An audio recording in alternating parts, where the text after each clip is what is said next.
Welcome to Uni-Eng Talk, United Engineering Talks, a co-production by myself, Faiza Ashraf, and Eleni Hadjigeorgiou, a researcher. It's inspired and scientifically supported by the Peer Networks for Engineers project, funded by the Royal Academy of Engineering, and the podcast itself is funded by Newcastle University Sage Participatory Research Fund. We should have 12 episodes in total. It's on LGBTQIA+ in engineering, taboo, and homophobia. And we've got a couple of guests here today. Hi, I'm Tilda Head. I use she, they pronouns. I'm a third-year mechanical engineer, but I did a foundation year as well, so I've been here for 4 years. And I identify as queer. Hi, I'm Aarti Kumari. I do electrical engineering. I'm in stage 2, and my pronouns are they, them, and I'm pansexual. Amazing. Hi, I am Eleni, and I'm an applied social scientist with experience working with disadvantaged communities using participatory action research and entrepreneurial methods to co-produce knowledge and in this way empower them to take the lead role in their own context. We're here because even though the university aspires to be a welcoming and inclusive place for all students, we know that it doesn't always feel like this, especially for students from minoritized or underrepresented groups like ethnic minorities, LGBTQIA, people of color, and in the engineering context, also women. In our research, we first explored through a really systematic reviews what peer networks have been implemented to increase inclusion in engineering undergraduate students, and specifically the barriers and facilitators of these peer networks to increase sense of belonging. We quickly noticed that there are no studies carried out for peer networks in engineering undergraduate students in the UK context, and therefore we felt the need to carry out a digital auto-ethnography using a digital platform called Indimo to capture the voices of inclusion and exclusion from the minoritized groups in Newcastle University.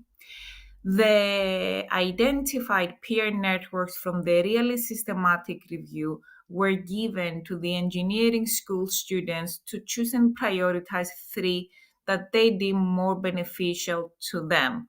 The mechanisms of inclusion and exclusion and the barriers and facilitators of the identified peer networks that they were chosen by the students to implement in Newcastle University were discussed in a World Cafe setting where we gathered all together to formulate the change we wanted to see through each of these interventions. And the research does not end there. It is now passed on to the hands of the very capable students, and through this podcast they're going to further explore the feelings of belonging as well as disseminate the findings of this project and also carry out their chosen peer networks. All the best. What would you say are some kind of good experiences you've had in terms of LGBTQ within the industry or within the university in general? Most companies and the university want to show that they're prideful. Yes. Yeah, that's always good. I know there's a lot of advertisements, especially during Pride Month, for really, really activist. But I guess that in itself can be an issue because it's only over these months that they're celebrated. Any positives or? I don't know. Aside from engineering, I do a lot of sport, and I do, it's a class as a women's sport, but LGBTQ people are kind of celebrated there. I don't know if it's one of these things that sometimes a lot of queer people end up all going to the same place. So there's actually loads of gay people in this sport. But so I'm really lucky with that. But outside for that, in engineering, there aren't that many super great experiences, I would say. I get what you mean there. I think that kind of just speaks volume in itself, the idea that we don't have much to say, really. Yeah, I guess. All right. Well, maybe let's just go on to the bad news then. So to begin with, let's take this extract from the Indemo autoethnography that was done. And this is a undergraduate engineer's quote, which is, "I wish I didn't have to hold back my feelings, which simply aren't wrong, as in it's not wrong to be queer. I wish I felt comfortable just existing in these engineering spaces, that I felt wanted in the environment, didn't feel excluded or as though I'm close to the other people as they are to each other, and therefore I matter less or should not take up so much space. I don't want to question my value of friendship with my peers." Yeah, that's quite intense, I feel. Thoughts? I agree with that, to be honest. Like, engineering doesn't feel like a very inclusive place for most people. It's definitely harder if you're not a cis white male. Yeah, 100%. But like, it's that mentality cis white males have to each other that like ice people out, I guess. Yeah. And it's like, if we could create a space that makes people feel safe, there's even that little bit of, will they take over that space and make it their own and be like, oh yeah, we're taking this space now, you guys can F off. Yeah. And any space you do create, they'll have some sort of thing to say about it and backlash towards it for some reason. Yeah, I was going to say it really hits home, especially that first bit, because it feels like in engineering spaces, I kind of have to be like a palatable version of myself, just because like I already stand out quite a lot, but then in a lecture hall full of cis white men, it's like I can't, like I just feel uncomfortable like dressing how I would want to dress, or like even talking about, like I can't talk about my experiences. Yeah. Even when they're like, oh, I went to the pub with my mates, like they're talking about all the things they're doing, and it's like, oh, it feels like I can't really. I just have to be kind of invisible, like I can't relate. Would you say you feel judged by, like, you're like, there's a fear of being judged for just how you want to present yourself? Yeah. 100%. I toned down my outfits for uni. Really? Yeah. And obviously you don't actually need to, because there's no like dress codes and Yeah, stuff, so but it's purely just... It's just like when if you look in the lecture hall at what everyone else is wearing, it's like you will be the one bright person. Yeah. And you know for a fact you're going to get looks. 100%, yeah. Because I mean, most people just show up in like whatever. Yeah. Like trackies and a hoodie. And like... Which is fine. Which is fine if that's your style, but there is that sort of like, they will judge someone who's... this is what I don't understand. Like, you're allowed to wear what you want and try... Like, if you want to look nice, it's not a crime to, and yet for some reason it feels like it is. Yeah, completely. Like, you feel like you need to be dumbed down, like, plain simple, and that's it. Yeah. And it's just, I feel like when you have that spotlight on you, it just gets even more scary, and you're like, everyone's staring at me, everybody knows I'm like... I came to uni thinking I wouldn't have to do that. Like, Yeah. And I still do. Yeah, you think you're like moving away from it when you're moving like away from home. Yeah.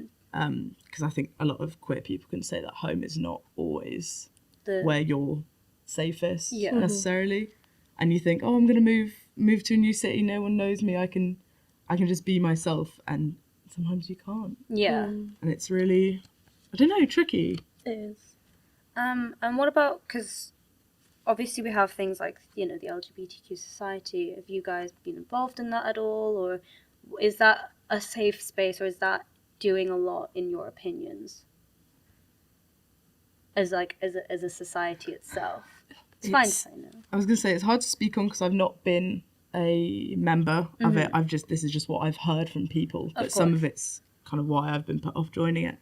But sometimes it feels, I don't know, very social, which is fine because there's a space for that. But it's like, it doesn't feel like it makes an actual difference in uni. Like, they're not, I was going to say changing legislation, but like, that's not what we're doing. But like, being kind of active in the community. Yeah. But this again is just, I've not been a part of it. It's just kind of what I've heard from other gay people from the outside of like why they haven't joined it. And what they'd want is something that's obviously, yes, social aspect, but also things that tackle what they're feeling and how that can be fixed in some ways. You want the sense of community, and that, like, I can understand that it will for a specific demographic.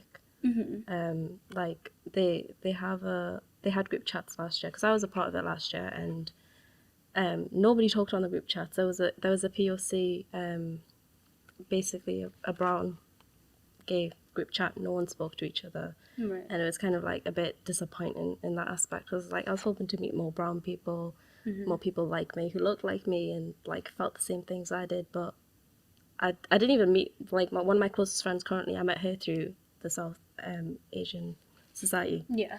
And didn't know she was lesbian until she was hitting on me. Yeah, no, I think it is just like, yes, being so, like, there is a great time to be social, and that's obviously a good aspect of the society, but things like this, it would be nice to have conversations within Yeah. it as well that tackle the issues that people are feeling. It is very much cliquey. Oh, That's really? what I heard as Yeah. well. That's one of the reasons I was put off it. So, like, they're just stuck in their groups, in a sense. Yeah. Which, but at that point, like, it always feels like when you join a society and they've only got groups, that you're not going to meet anyone realistically.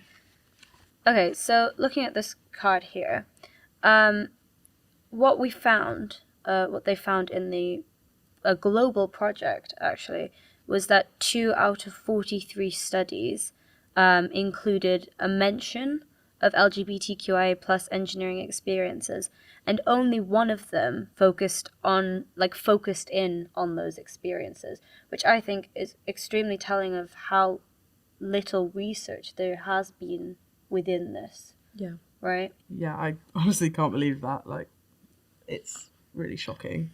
And even more so, it's the fact that none of these were in the UK. These were which is why the Indemo autoethnography was so important, because there was nothing done in the UK to begin with.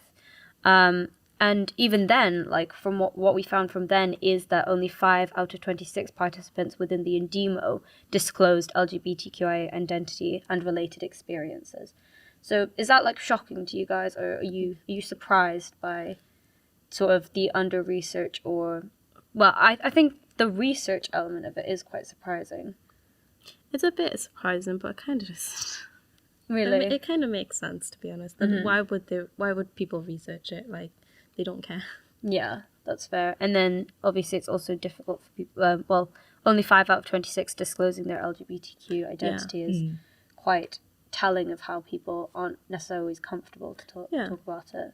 And that might be because of, fear or even just... And I think we mentioned it before, but like when you have multiple sort of underrepresentations, you're not really sure which one to talk about. Yeah. You're not considering which one to talk about. Yeah, like I can definitely say doing this project was the first time fully that I realised like being a woman is a minority, because you don't really think about, well, I don't think about it often. Yeah. So it's like I was already thinking about that, and then to bring my LGBTQ identity into this as well, I can understand why some participants didn't even get to the point where they could start discussing the just like multifaceted bits of their identity, because there's so much to talk about. Absolutely. When you're not a cis white man. man. And I think what needs to be done really is more research, right? Yeah. Into it. There needs to be actively more research into LGBTQ minorities and their experience, because LGBTQ is a minority. It's a minority within and underrepresented in engineering minorities as well. Yeah. And I think that's why things like this are so important, right? Yeah. Like I feel like there needs to be more things like this, more like opportunities for participation of minorities to come talk about what they're experiencing. Yeah. And I feel like that is just raising awareness in whatever way through Getting the people's conversation experience. started. Exactly. Yeah. And the more people sort of do raise awareness, participate, get the message out there, the more people are likely to also talk about it as well. Yeah. Homophobia/transphobia in cultural or religious societies. Any comments about that, really? It's not that it's apparent. It's more that it's definitely a culture. Mm-hmm. And even, like, it's hard to describe. It's like, there's not obvious homophobia, but there is at the same time. It's those jokes people make, those, oh, you're gay type jokes. And it's like, yeah, you're being homophobic. And it's like, no, well, it's a joke. Can't you take a joke? Mm-hmm. Like, well, it's if you joke about these things, it's definitely homophobic. Yeah. But it's just like most of these societies have a big like group of men in them, and they take up most of the space, so they take up most of the language. Right. Also, like these societies most of them have ingrained homophobia in them. I've met some people who aren't homophobic, disagree with the lifestyle, but aren't homophobic at all, Yeah. and are really sweet people, but they don't join the societies. Yeah. There's a reason for that. Because obviously there is there is religious aspects that people believe, and I think there's a balance there where people can sort of not agree with the lifestyle but not do anything to dissuade it as well. Sort of live and let live is a general rule. But it's when people start to actively sort of hate, which I feel is not really representative of religion anyway, being a religious person myself. But yeah, no, I think it is very much that sort of, oh, you're gay as a joke. I feel like I've heard that my entire life, like people using that as like a slang, and it's not funny at all, and I don't know why these groups think that it is. It's a bit ridiculous. It is. It honestly is. Like, I thought, again, like, another thing is, like, coming into university, everyone's going to be woke. Everyone's going to be, like, I'll be fine to be myself. Like, not just in engineering, the whole of university. All the societies I do and stuff. But it's just not the case. A lot of people are stuck in their small village mindset type thing. Yeah. I feel like I definitely came in thinking, and not to say there aren't people like this, but I was expecting a lot more level of maturity and real world awareness that I don't think a lot of people have. Yeah. But that might also just be a reflection of the world as it is, to be honest. I feel like it's just the school bubble, and they stay in the school bubble until they come out of university, and then the real world will hit them. Yeah. It will hit them hard. Definitely.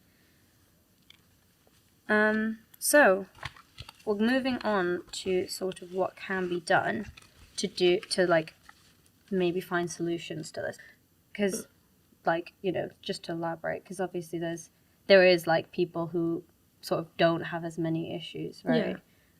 I don't know, I get it from even my male friends saying like, oh, but like we're in England, like you're in a big city, like you can't be repressed that much, like it can't really be that bad. And it's kind of like, well, if you had to like live as me for a little bit, I think you'd be changing your tune pretty quickly. Yeah. It's the ignorance of not having to deal with it. Yeah, because they don't know what it's like, and so they just don't have that view at all. Yeah. I think that is something that I've noticed a lot in people. Those who don't, like, even people who don't do any, it's like that bystander effect, right? Yeah. Where they don't see it happening because they don't experience it themselves, and therefore they won't do anything to make a change for it. Mm-hmm. That's exactly it. It's just like everyone's on surface level mindset, like, oh, I'm fine, everybody's fine, everyone looks happy, but it's just like, you gotta look deeper than that. I don't think a lot of people have the capability to do that. Yeah. And there's obviously, I feel like because it doesn't directly affect them, they're so unlikely to try and help, even though really it would be, in an ideal world, everyone could just see other people's issues and sort of maybe like help with it. Yeah. Sadly, that's not the world we live in right now. Right, so what can be done? Let's try and think of some solutions, I guess. So there's a couple of mechanisms that we got from the peer network context, from class activities. So one is cultivating a more welcoming and friendly engineering cultural climate.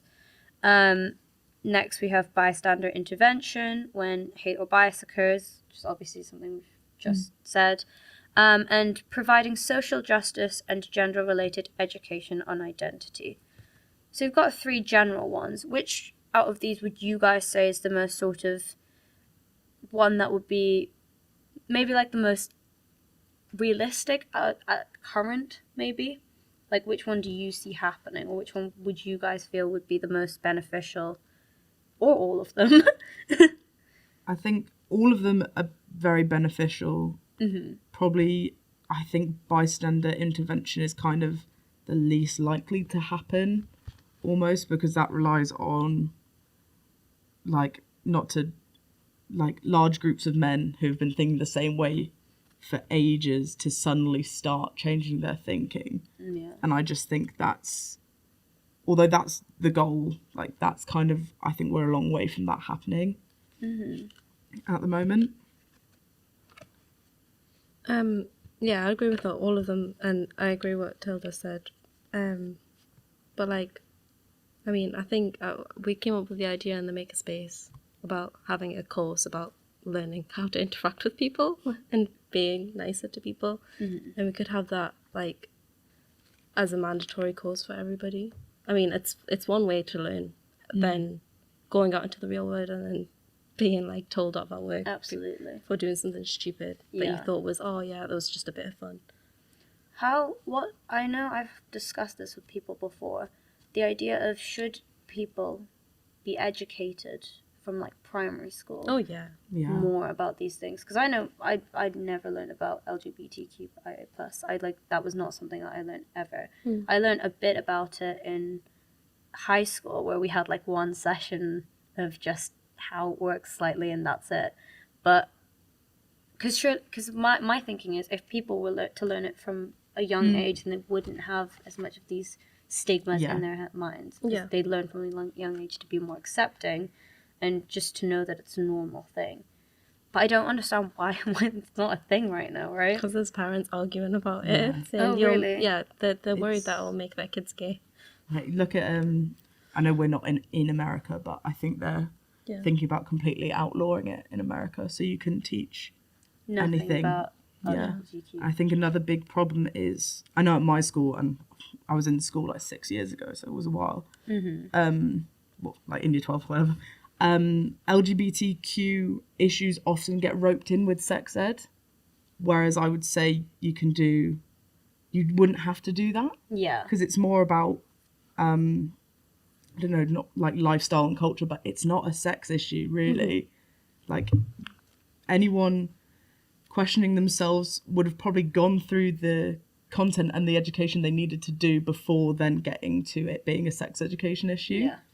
But it's kind of, you almost leave it too late, so any questioning youths have kind of gotten to that point, and they've probably found like resources online that might be unreliable, or Definitely. just ended up in kind of, I don't want to say dodgy groups of people, but you can often end up being like talking to people online because they have similar experiences to you, but you don't know who that person is. Yeah.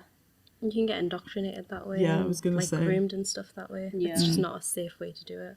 Absolutely. I know there's this, I've seen like lots of memes about it as well, to be honest, but it is a thing of, and I think it relates to the fact that it's tied in with sex ed instead of being its own thing. But like a lot of parents keep thinking that like the schools are gonna teach them like the sexual side of it only. Yeah. And it's sort of like, no, like they're not gonna teach you like how to do it and stuff. It's like you're being taught about like literal people and like Yeah. identities and stuff, which is absolutely fine. Like, I don't understand that's what, like, I honestly think it's like hilarious in a not hilarious way, that's like, guys, we're not teaching kids like sexual stuff.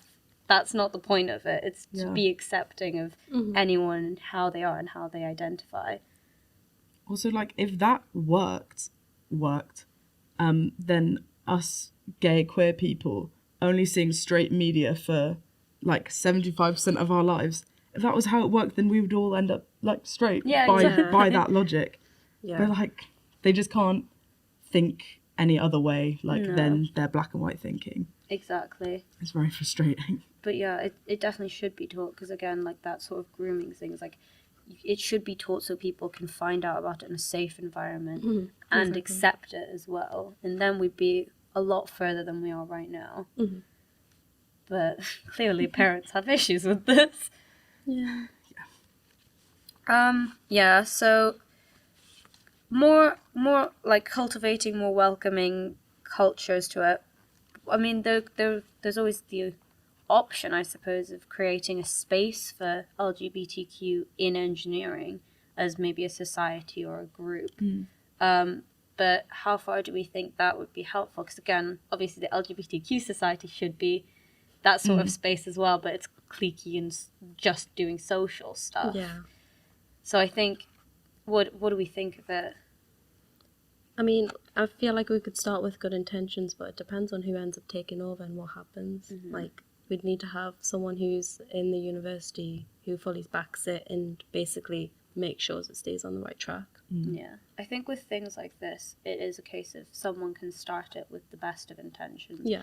But if that intention isn't carried forward, then people who take it over in the next 3 or 4 years might not have the same mindset. And then it just sort of loses its goal, like its initial goal. One thing that I quite like, I don't know if it's the physics department or the maths department, they do like an LGBTQ like tea, so like coffee and tea, and they all get together. But I think some of the differences, it's like staff members as well, and like postgraduates and like researchers. So it's kind of, I mean, I think that's what it is. You would have to double check, but it's kind of nice because it's a pretty chill event. But again, it just cultivates that friendliness. Yeah. And kind of like reestablishes in your head that you're not alone. Yeah. Because it's like, oh, there are other people here who. I like the idea of there being like older people as well. You see like generations of it, which is opening yourself up to like a lot more new people. Yeah. Have you ever joined it, or do you plan on joining it at all? Well, I think it's for like Oh, is it students who only do for maths them? and physics. Oh, I Yeah. see. So I guess we would have like an engineering one. Yeah, Would that would be be the- quite good. But it's just a very easy thing to do, but you would need interest. Because like if you did it once and no one turned up, then it would just, like, you'd just stop doing it straight away. Yeah.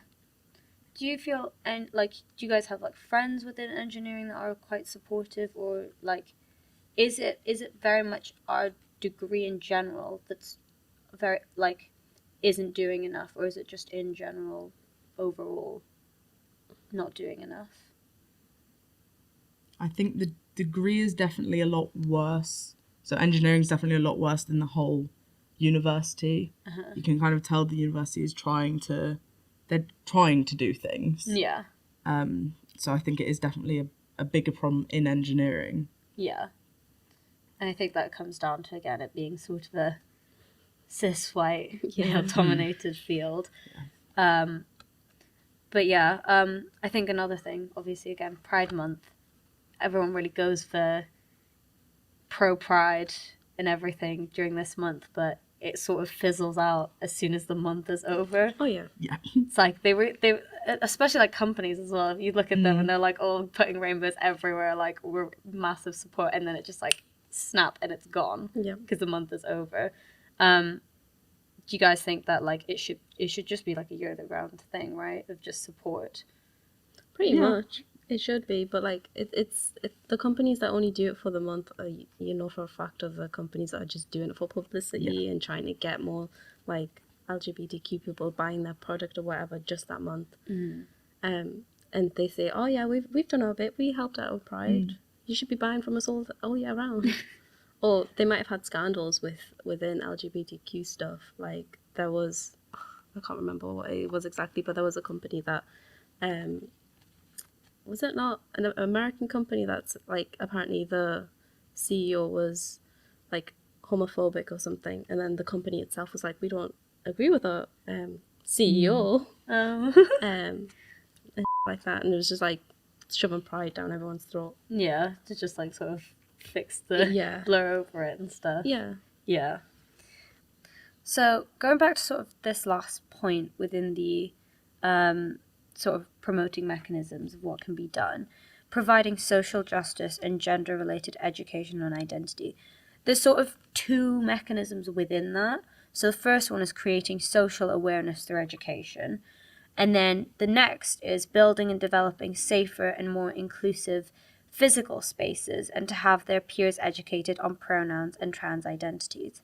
So looking to the first one to begin with, sort of creating social awareness. Obviously, we've talked about like, you know, how younger age would be a good time to teach people, but there is things we can do now actively as well. Sort of like what you were talking about with that like short course or module. Yeah. So with the World Cafe, there was an introductory module we were thinking about where at the start of the year everybody would get together and basically take a course on how to be a friendlier people, nicer to people, just learn how to be around people and just to be like to be able to like incorporate like using pronouns with other people, you could practice it there as well as just making this a whole module that everybody has to learn, as well as having like refreshers throughout the year.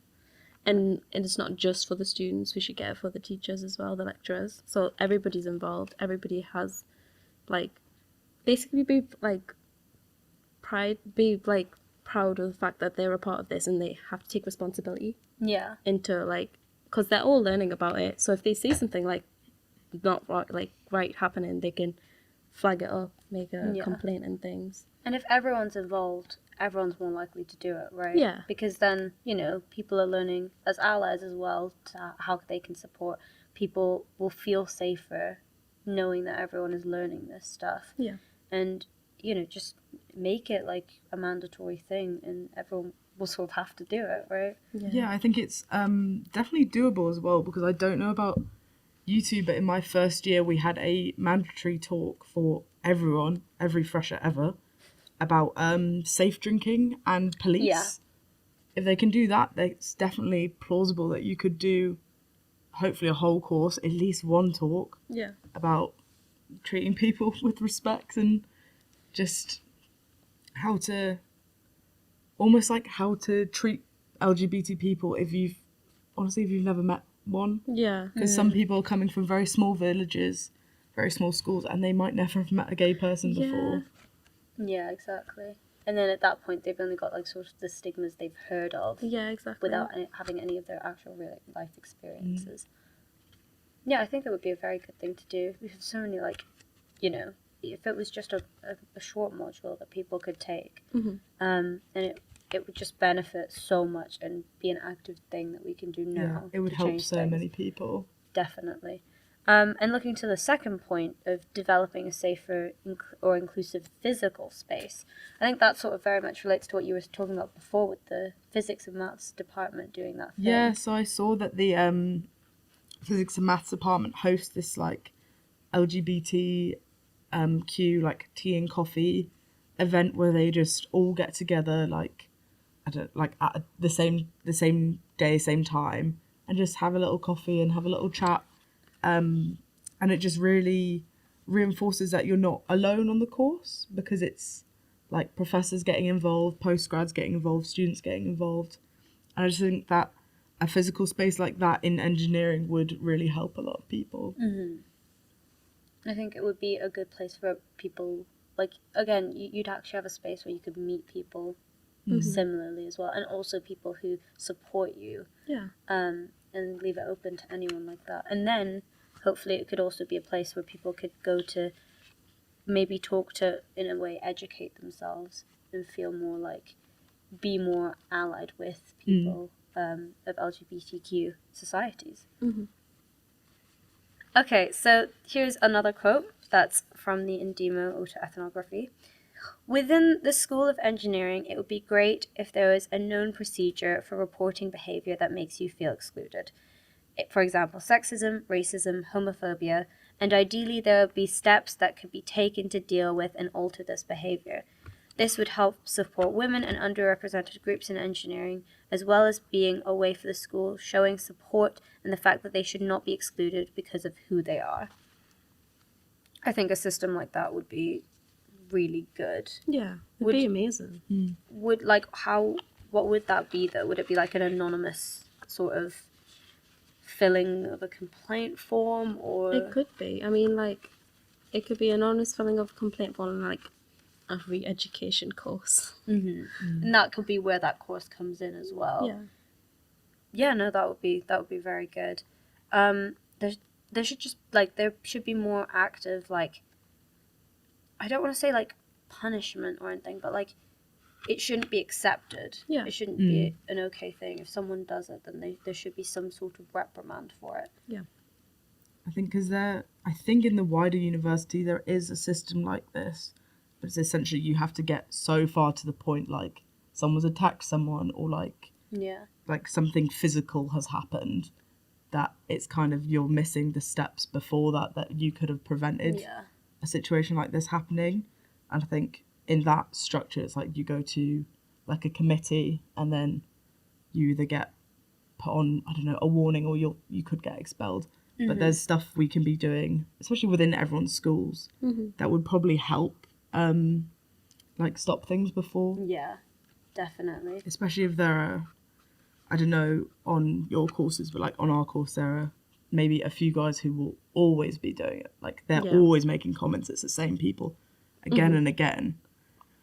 And even if, as peers, you say like, oh, this isn't on, like, can we stop making comments like this? They just don't respect you, to be frank. No. So they're not going to do anything about it. But if it came from higher up, like, maybe you'd hope they would at least Definitely. maybe not stop, but like reconsider some Yeah. of their things. I've definitely like called out a few people on their behaviour, and like it just gets them angry and aggressive. So Yeah. it's just like, And again, it's that thing of like, just take a joke, like don't be so Yeah. serious. yeah, It's like, but again, it's not a joke. yeah, it's and also like it's serious for like it's actually serious for you guys. Yeah. Like it is a problem, and they can't just be like it's a joke. I think like sort of related to what you were saying, it's that like it has to get to an extreme level, but then in a way that's almost saying that like that casual normal Yeah. homophobia is okay. Yeah, It's like, Like- we only care when something's happened. Yeah. But then there's so much of that casual, like just random comments that isn't okay either. But it's like almost being passed off as though that's fine because you're not being like physically attacked, I guess.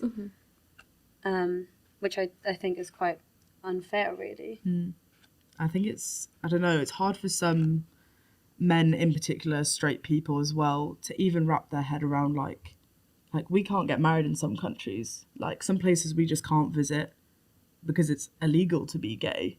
Like it's not just a funny joke for us. It's like yeah, something that we do have to live with. And there are so many, I don't know, it gets me really passionate about this. Like even like the AIDS crisis and like all that happened with that, it's not funny for us. It's something we have to like live with.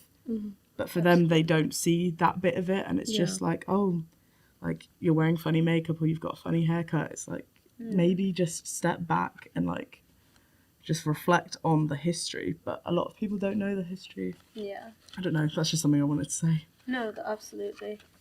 And I think that's sort of also relates to, with it being Pride Month, I don't know if you've ever experienced this, but there's definitely people who believe like, oh, why do they get their own month? Why do they get these parades? Why don't we get this? And it's obviously a reason because they haven't been through the struggles. This is a celebration of hardships that this community has gone through. yeah, I think a lot of people forget as well, like Pride was a protest. It wasn't a fun parade. Like Yeah. it started being a protest for like literally our rights. Like if you go through that, like you can have a month too, I guess. But Yeah. like you kind of don't want to. It's not fun. Yeah. Yeah, sorry. No, that's fine. Yeah, no, that's amazing. Well, thank you for listening, guys, and thank you so much for being on this podcast and sharing your experiences.